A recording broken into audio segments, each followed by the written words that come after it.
Kaixo dituzu. Kaixo, Eugeni. Zegoen. Ondo. Ondo. Benetan, ilusioa zuen egotea.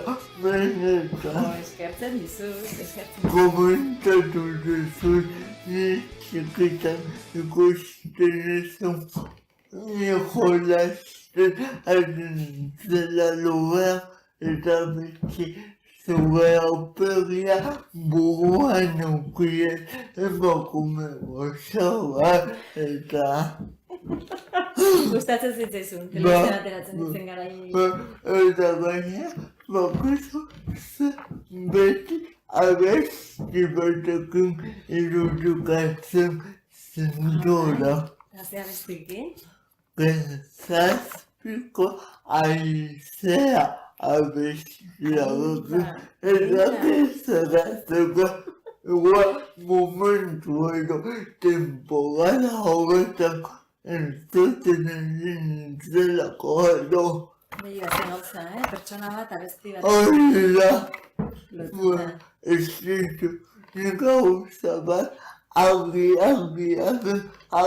baina argi utzi nahi dut. Bota.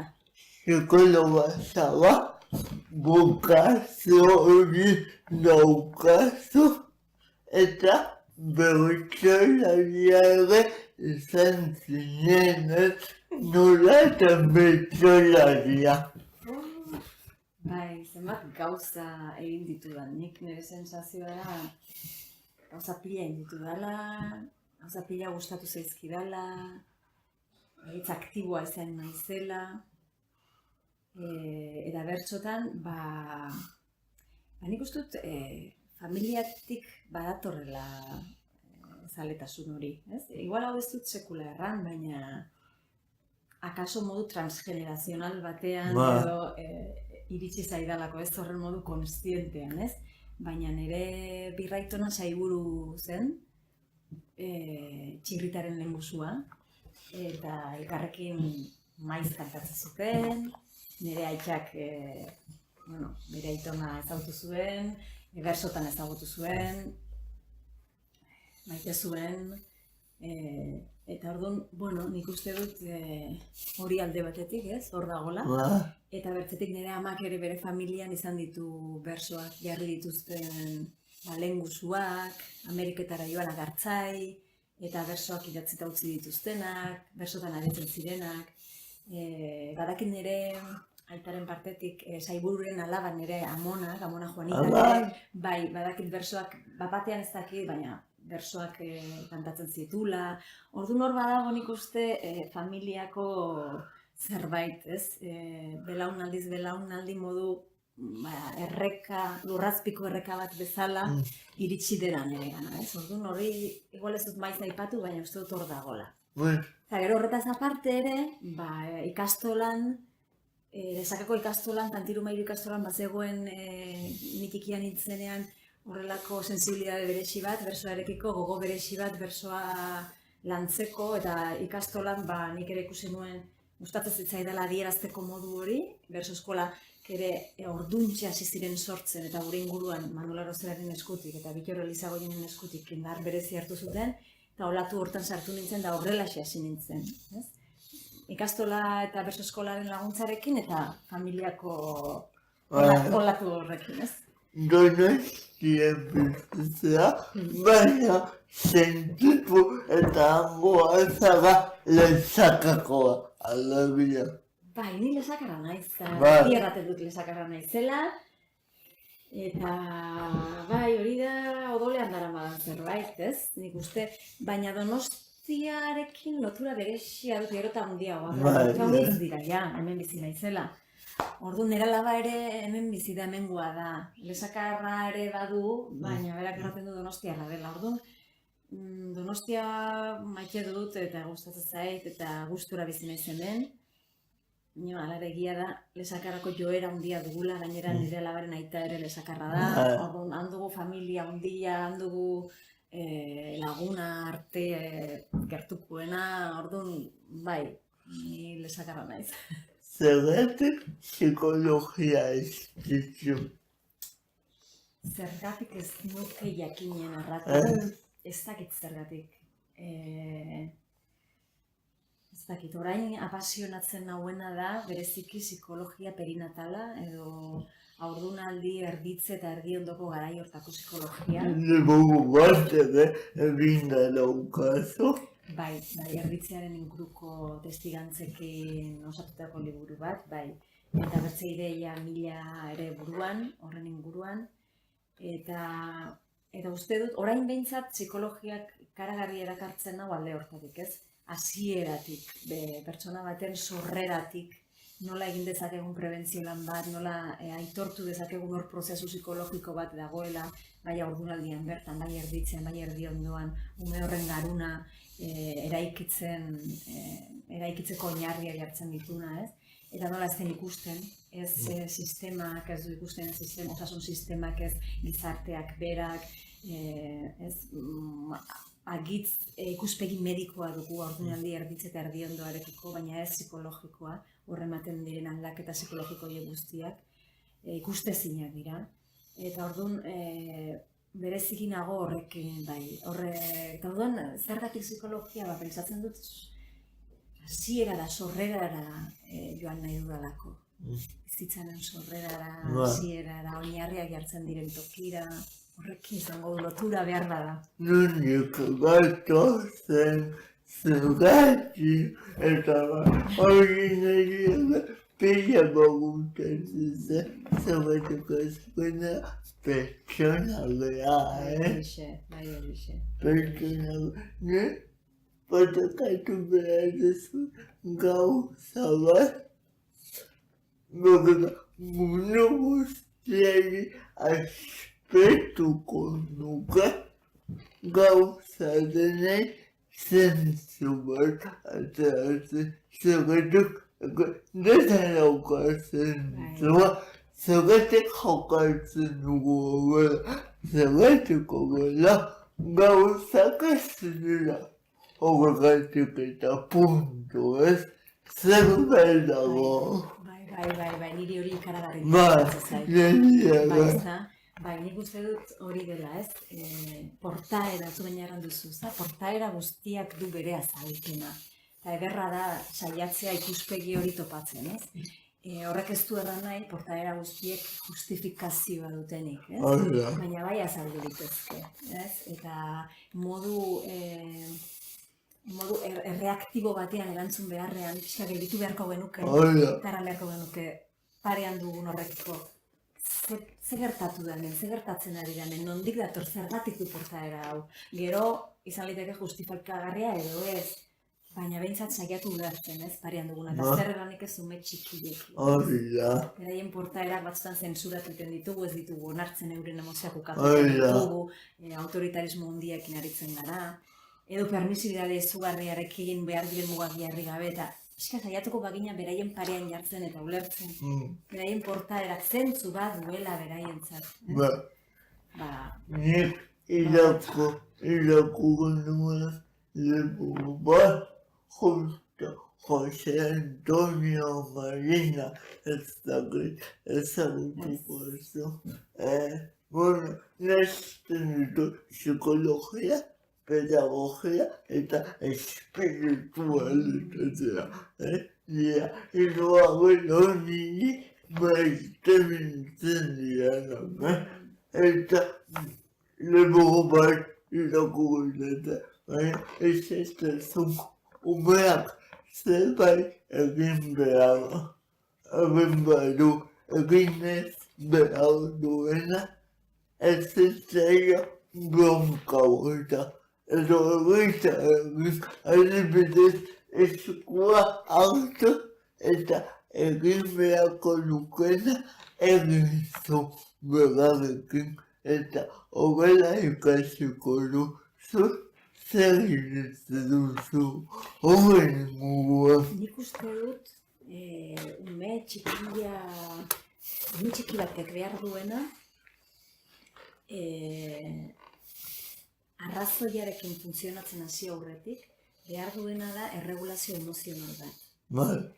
Eta berak ez daki egiten bakarrik. Autorregulatzen ikasiko du, baina lehenengo egin behar du heldu baten laguntzarekin.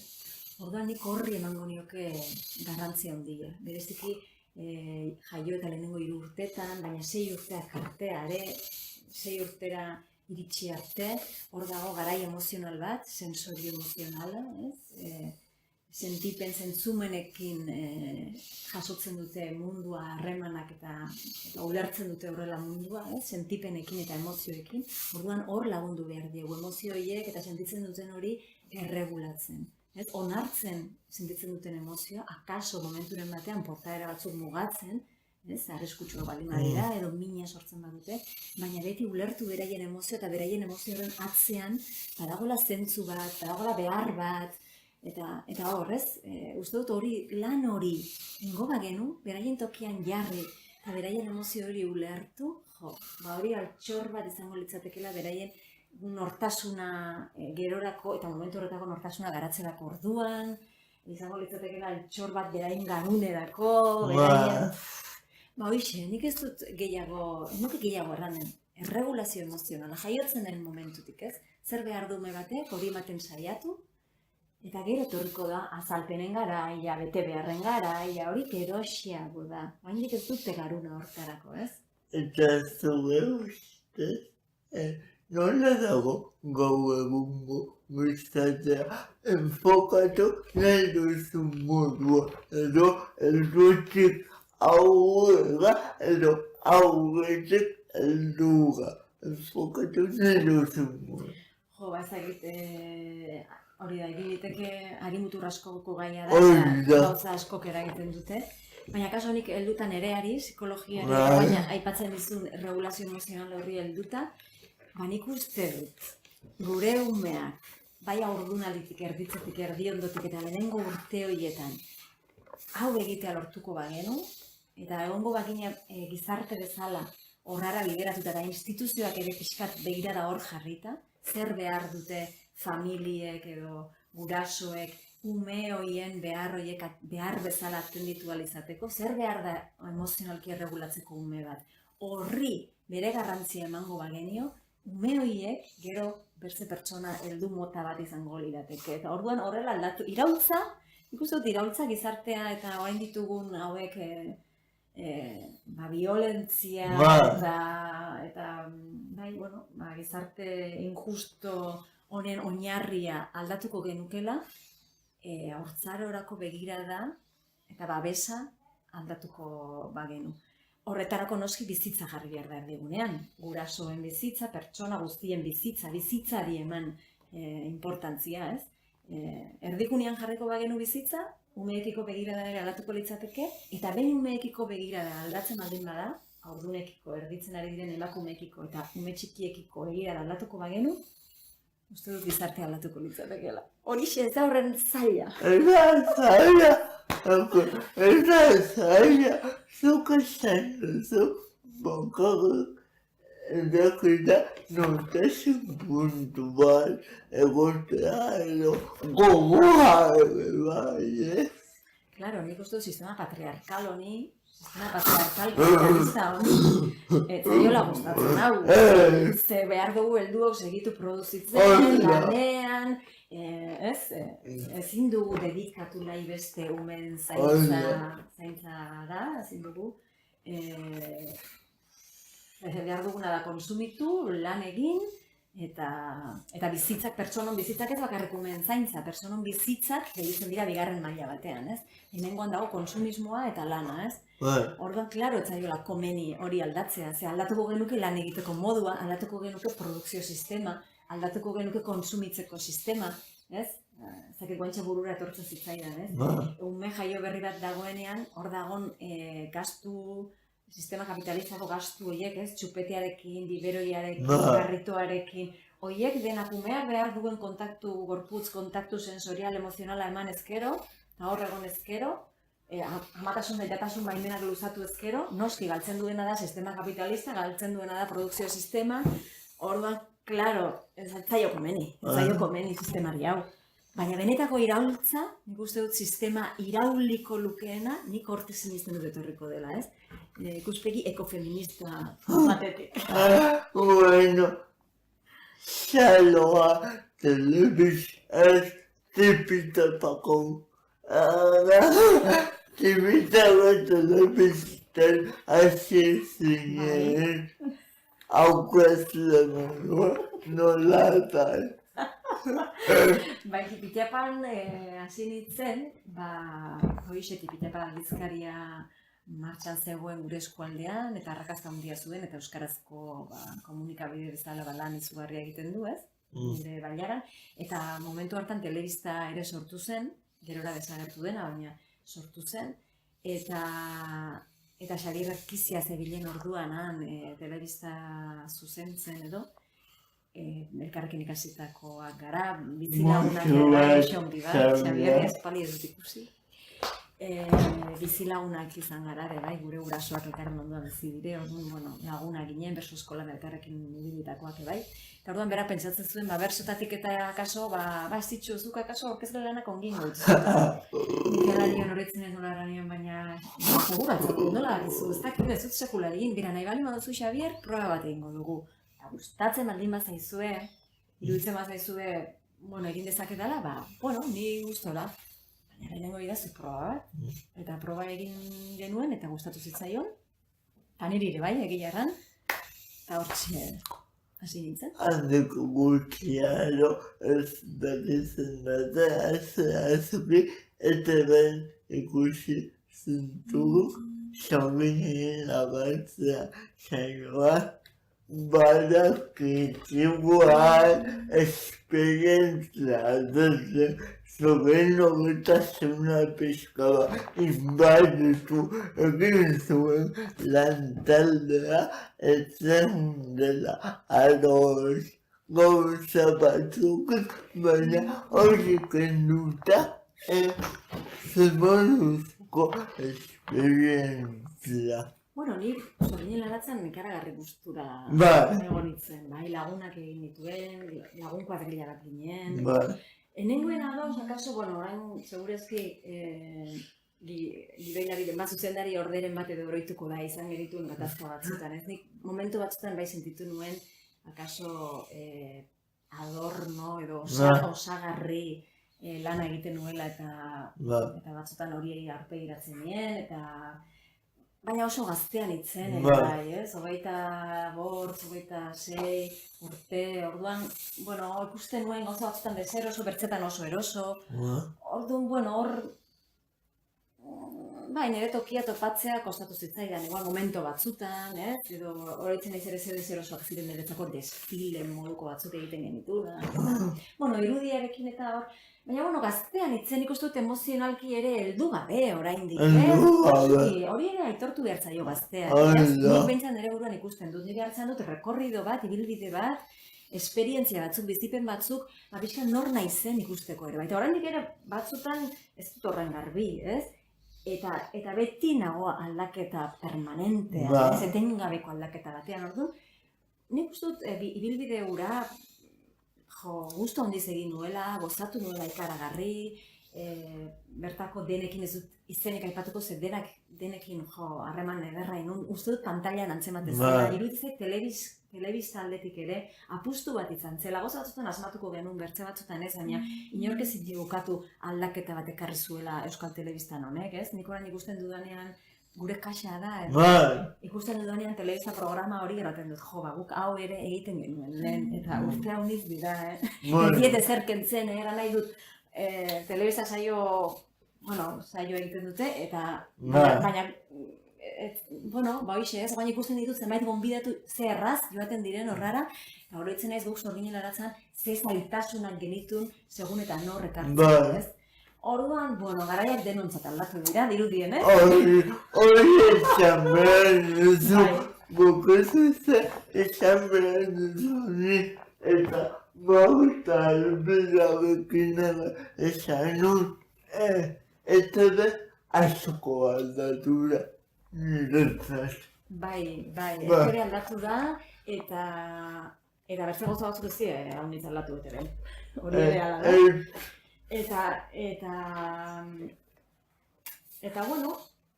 jendea, ikuslea ere aldatu da, eta gauza batzuk lehen pekatua ziren, orain eta ongi dago hori ere bai. Garaiak aldatzen dira, eta... Esan dut ikusten zitudan garaiak gauzak gozoago egiten ziren, nena oso zaindua zegoen. Orain dago garai igual zagarrago bat, Bai. telebistan oroan. Bokatu baina, bai, errezipiku oso. Bai, ni telebistak ikusten dut, baina bai, batzutan ni ere konturatzen naiz, bai, ez? Zabartasun hori eta respetua hartze hori. Hori da. Bai, ez dakit. Bai, ez nago, ez dut ikusten nire burua agitz gai telebistaren inguruko kritika bat egiteko, eh? Eta galduta nago, ni telebista... Eta hau, eguien txokoa da, eta hemen esaten dena ez du zipetzeko balio, Oze, bueno, behortu gizak, kigolas, kidol, edo, zegoen formatua guztiz aldatuta, Orain, erran nahi duzu orain? Joani ez lehen. Soginen agertzen. Nik formatu aldatuta. Jo, bai, telebistan badakizu zenbat gauza egin ditudanik. Bueno, hasi nintzen bertatik bertaran kolaboratzen. Lehenengo Iñaki bera etxerekin. Iñakirekin ze gustora. Gustora egiten duen bertara. Gero, ja, lehenengo Sorginen laratzen hasi baino lehen, hiriburuetako jaiak edo festen, su artifizialen inguruko programa. Ezagutu zenturanik, lago eta bueltako baita botako zuten kentzazpide kotzemara. Guan lortzen ditut gau. Claro, bai, izan liteke, bai. Eta, gero, festetako programa horiek egin ondotik, hor ja Sorginen laratzen uste dut hasi nintzela. Sorginen laratzatik kanpo ere bizizaleak bexamela, horrelako formato berezi horiek ere egin nituen. Handik bertatik bertara aurkeztera pasa nintzen. Bertatik bertara bukatu zenean, hor uste dut geldialdi bat irratian aritu nintzen, Euskal Irratian, Tartaria saioarekin. Eta gero ja kiroletako pausu eman nula uste dut, eta bixiek eroia plazatera, eta bai, gauza pila inditut. Begira. Ez? Nire ustez. Egin imak ninakoen beste gauza da zurekin itzatzen ogutzera, eta ez zen bertatik bertaka, eta gainera igual etzeago etuko, baina programa bukaerak eskuakin egiten zenu esate poleba eta esaten zenu bertatik bertara agu eta hone zepi. Bai.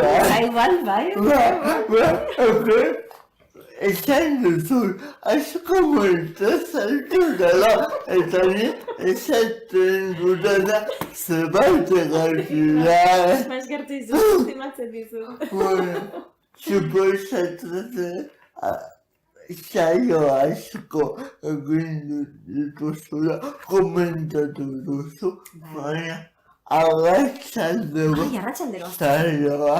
Oian, beba, Oianekin, aztuta. hemen egon da, Oian, berriki egon naiz berekin WhatsAppez gauza, aspaldiz nuen bere berri eta horre egon ginen WhatsAppez dela gutxi, bai. zemur, arratsaldero. Arratsaldero izan zen niretzako agitz gogorra. Bortz ordu egiten genitun zuzenean. Bortz ordu zuzenean. Nik uste dut krisi garaia zela orduan, ETB-ren abari zen orduan bete behar genuen arratsaldeko franja handi hori guk bakarrik. Azten ginen gidoi batekin, baina gidoi hori etzeago inoiz bukatuta noski, gidoileria etzelako iristen bortz orduko saio baten gidoia egitera orduan. Pinganillotik. Bueno, pinganillotik bai, gauza batzuk erramentu ziguten, baina gehiena improvisazioa. Norberak estutu behar zuen bere barrua, ateratzeko barruan zuen hori. Bakizu zenbat gonbidatu edukitzen genituen. Bi solasaldi gonbidatu desberdinekin gai mordua, gero gonbidatuak izan idazle bat, antzerkigile bat, edo zein, bere proiektu orkestera. Jende andana pasatzen zen egunero, bortzordu horietan, orduan, zeure iturritik ateratzeak eskatzen duen esfortzua, gidoia baldin baduzu behintzat batzutan deskonekta dezakezu eta gidoitikan edan, baina horrek eskatzen zuen aktualidaderekiko ezagutza, eta zuri bakarrekan, horixe, esfortzea, barruan genuen, eta gero niretzat ere zuzenekoek eta pertsonak aurrean egoteak eskatzen dizuten konexio hori, nik beti saiatu naiz etortzen zirenean kolaboratzailea gonbidatuak beregin emozionalki konektatzen eta benetan bera ura kontatzen ari zen ura niretzat importantena zen momentu hortan. Eta horrek ere xurgatu ite zaitu. Humanitatea. Bai, nik hortik nahi nun, psikologiatik nahi nun. Ni bezala. Ni bezala. Hori da, Jene, horixe, oain ari garen bezala. Hori da. Hemen eta orain. Naturaltasunez. Bai, hori, eta eta nik arratsalderon sentitu du xurgatuta nengola. Eta gainera, bertze gauza bat ere sentitu nuen, bortzorduz egotea etengabe bestearengan jarrita, horrek pixkat anulatu ninduen, nola esplikatuko nizuke. Igual, ni joan ninteken galdaka honiten genuen, ez bai. Joan ninteken egun oso gogor batean erezako, adibidez, baina lauretan kamera pizten zenean, aldatu behar, eta horrek ez du erran nahi ez nintzen ni nintzen, eta oso autentiko konektatzen emozionalki parean dagoenarekin, edo gaia bizitzen edo, baina erabat atzendu behar nituen nire emozio partikularrak.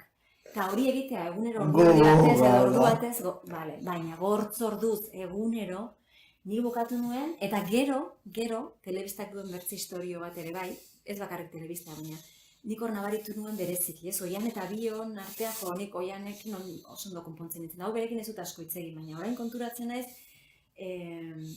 nola akaso baita ere emakumeok telebistan izan dugun osagarri edo florero edo apaingarri sensazio horrekin, ni beti eduki dut, eta ez bakarrik telebistan, gizartean, eduki dut demostratu beharra, egin beharra, nuzut hor, zegoela ez bakarrik. Kontea jarri bat. Bai, eta kompetentzia moduko bat, eta ez dakit, nik uste dut, oain hausnartzen dut haunitz horrein buruz, ez? Eta telebistak,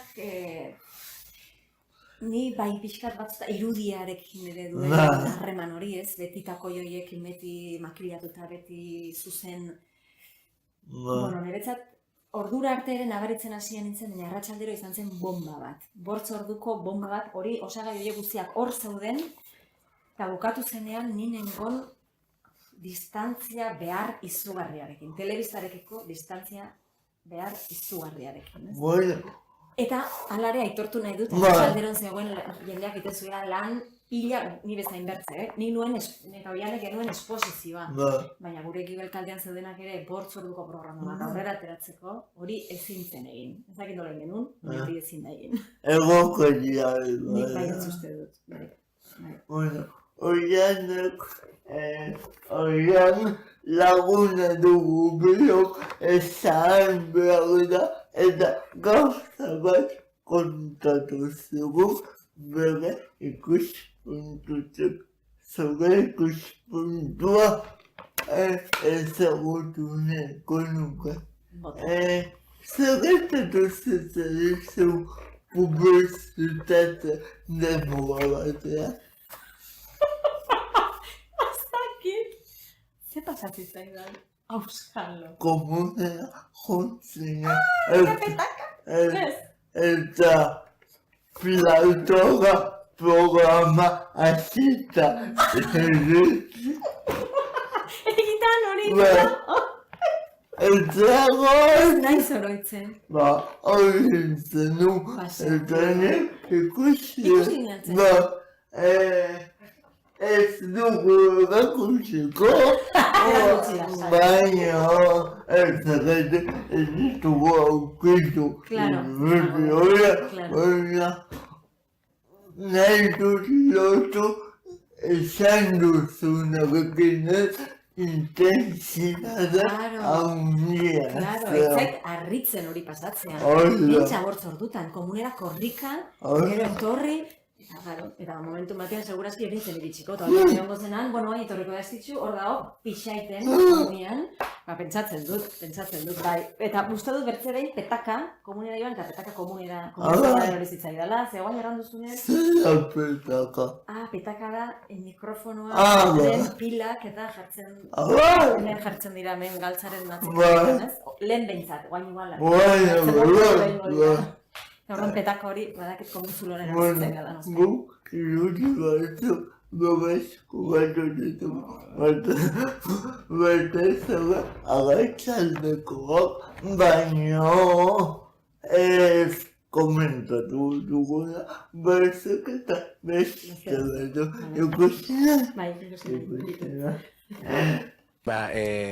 Jatetxeetan, txinatar jatetxeetan, Bizikleta hartuko dugu orain, Jon Areitio ikusiko dugu bere lagunekin bike trialean. Zegama izkorrin ere izanen gara aurten, badakizue atzerritar andana izan dugula bertan, eta nola bizi izan duten ikusiko dugu. Eta Eta bat, bai, Iker. Bueno, txinatarrak lokal edo denda txinatarren inguruan solastu behar dugu orain, saioaren hasieran aipatu dugu, gero eta gehiago direla, ez da gauza berrian. Azkenik, berriki abaltzizketan jokatu den zaldi lasterketa bitxia, berexia ere, zuen gozagarri hementxe. Irudi ikusgarriak utzi ditu beraz. Bertze batzu ez, berriak ere izan. Berriak ere etorriko dira, bai. Eta kazetariak eta zelan talde izanen duzu.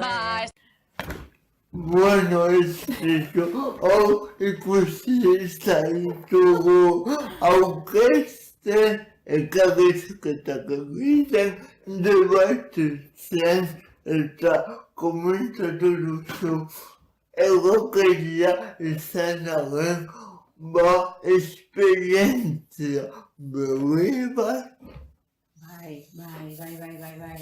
Bai, eta gainera niri zuzeneko gustatu zen. Ba. Beti, nahiago dut 1000 aldiz zuzeneko bat, grabatutako edozein programa baino. Zuzeneko ematen dizu, beste punts bat, beste bizitasun bat, benetan abizara ematen du, zuzenean abizarela parean dagonarekin, etxean dagonarekin, ez da bersotan aritzea bezala, ez duzulako bertan etxeko bidea, baina ia ez, eta zuzenekoa ederra da, berez, ederra da, orduan bai, Arratsalderok, eta emango zian ere perspektiba. Emango zian telebistarekiko perspektiba, nire bizitzarekiko perspektiba. Justu nengoen ni orduan gainera, 30 urteak pasatan, nik uste dut hor, krisi bat baino gehiago izan ditut ez, baina 30 buelta hortan, akaso gehien ikasi dudan krisia pasa nuen, eta bai, 30-tik aurrera nik, uste dut heldutasun, oraindik ez naiz iritsi, akaso heldutasun maila izan. Baina hor, 30 inguru hortan, erranen nuke, heldutasun emozionala hortik aurrera zizela, ez? Sentitzen naiz asko zenduago ordutik, ez? Orduan seguran nago, Arratsalderok ere lagundu zuela. Gauza batzuri perspektiba ematen, eta ikusten bertzatoki batetik telebista, bera lanarekiko harremana, lankidekiko harremana, emakumekiko harremana, uste dut horrek eman zidala, bai, hauniz lagundu zian. Eta gero gauza hauek ikusten ditugunean atzera begira egiten dugunean, lotxapur bat edo, eta nik bai sentitzen dut haunitz aldatu nahi zela, haunitz evoluzionatu dudala, haunitz hazi nahi zela, eta orduan erraten dut, orain ez naiz hori, baina era berean ere, maitasunez eta ikusi nahi dut egin dudan ibilbide guztia. Ez panu hori egin enengoke hemen, ez? Orduan, lotxak kendu nahi ditut, eta hori izan naiz ni, eta hori dena naiz ni, eta ederra da ikustea egin duguna. Ezkondago zainoa, ebe zenuen dispertsioaren aukako kolaborazio bideo bat, zer izan zen hori zuretzako. Bueno, ni giza eskubideen aldeko borrokan, uste dut nahiko beti egon naizela prest, edo ez dudala inoiz ere nire iritzia eskutatu eta erraz eta libre solastu ala izan naizela, Orduan, dispertsioaren inguruan bideo hori egiteko aukera eskaini zidatenean, ez nengo zalantzarik eduki, ez? Eta baditute lagunak ere, kilometro unitzetara daudenak, eta horrek zer suposatzen duen beraien familiarentzat, eta zer suposatzen duen lagunontzat, eta badakit lehenengo pertsonan. Orduan, ez nuen dudarik izan, ez? Eta horrekin ere egia da, telebistan ateratzeari utzi diodan ez azkeneko urteetan, pixka bat ez desente gutxitu da, bertzetokietan agertzeko aukera edo, ez? Baina, eta berean nik ere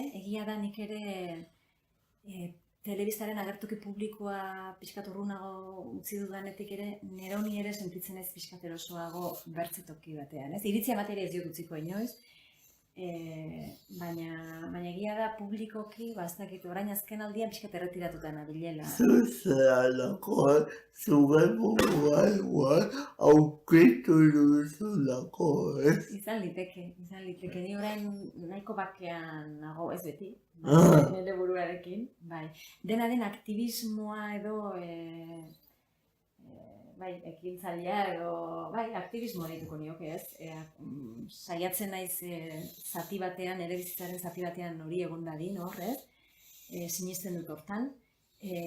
Akaso orain gehiago, lehen erraten izun, gurasotasunaren inguruko aktivismo bat da, pixkateko feminista edo amatasun edo horren inguruko aktivismoa, gehiago erditzearen inguruan edo horren inguruan, amatasunaren inguruan dagoen bortizkeria salatzeko edo hor banabil nire aletxoa alduan toki guztietan uzten.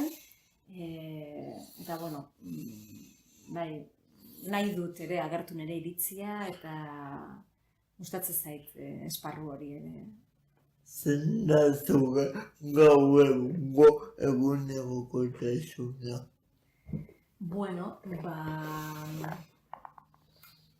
Egun bat kontatzea nahi duzu? Ernatzen gara, bortzurteko alaba bat dut. Ernatu eta gozaltzen dugu elkarrekin, hori ederra da, elkarrekin gozaltzea. Eta gero, proiektu pedagogiko berezi batean edo, berezi batean da bilur, eta eramaten dugu bertara. Guk sinisten dugun modu autogestionatu batean egindako proiektu pedagogiko bada, eta bertan zingira izena du, eta bertara eramaten dugu. Horrek suposatzen digu, lehen erraten nuen aktivismoa gazoz da izango, baina badu ematetik desente, orduan horrek suposatzen digu energia haunitz, baina oso pozik gaude. Orduan bertara eramaten dugu, gero banabil ere, lehen erran dizut esparru hortan, ez? Ordunaldi erditze eta erdi ondoko esparru hortan elkarte bat sortu nahian, eta pixka familiei laguntzeko, edo horrekin banabil bueltaka, ez? Ez dut denbora askorik, baina nahi nuke hortan pixka bat lagundu, ez? Guk ere gainera gure alaba gaitasun fisiko berezi batzuekin jaio zen, eta orduan ez horregatik bakarrik, uste dut garai hortan familia guztiek behar dutela laguntza, edo ez laguntza, baina beharko balute ez dagoela gaizki norbait arlo psikologikoa arduratuko litzatekena eta ez dago, baina zer are gehiago datorren umeak berezitasun edo gaitasun berezi batzuk baldin baditu. Orduan, horrek ere haunit sensibilizatu nahu, baina ez horrek bakarrik. Ez dela ere banengoen ja honekin. Orduan elkarte horre sortu nahian nabil, eta orduan goizeko ordu batzuk horretan jaten zaizkit. baina, bueno, alabarekin batez ere ez, ze, bueno, zaintza batzuk behar ditu, berezi batzuk, eta, bueno, hortxe, horre dedikazio handia bere gain jarrita, eta gero arratsaldea, hoxe berekin ematen ditugu, ez? Izan bere aitak edo nik, edo, bueno, igerilekura joan, osteopatera joan, bata, bertzea, masajeak urata hau, bueno, hortan ez, eta bere lagunekin, eta, hoxe, egunak ez ditu ordu haunitz, eta horretan joate zaizkit, ez? Eguain egiaran ilusionatuta nago horrekin, ez? Baina, bueno, bai, haunitz zentratu nahiz azken aldian alabarengan, telebistan ere baimena dut egin alizateko, ez? Mediku historia hauek guztiak eta alabak eskatzen ditunak, eta zaintza hau egiteko, holako baimen berezi bat dut, ez? Orduan, bueno, nik uste dut edozein familia beharko lukela kontziliatzeko errastasun haunitz ez ere gehiago. Uste dut hortan, jaiatzen ari garela gizarte bezala, uste dut handietako bat horrek behar lukela. Alderdi politikoak ez ditut ikusten maila egokian, honetan, ez da bakar bat ere. Eta orduan, bueno, nik ez dut eran sortea dudala, baina nire alabaren egoeragatik, errastasun gehiago dut kontziliatzeko edo, eta hortxe nabil, orain horretan gabiltza, ez? Gero afaldu, elkarrekin gustora, eta hoera, ez? Bai, suertea dut, familian elkarrekin egiten ditugun gauza unitz elkarrekin egiten ditugula, ez? Eta zaintzen dugula hori, eta saiatzen garela bizitza erdigunean jartzen, saiatzen gara. Bueno, chico, mira, esto, benetan, etortzeagatik, eta momentua oparetzeagatik. Zuri, Eugeni. Miraleko Diego, mucho handi gure ikusi da. Agur!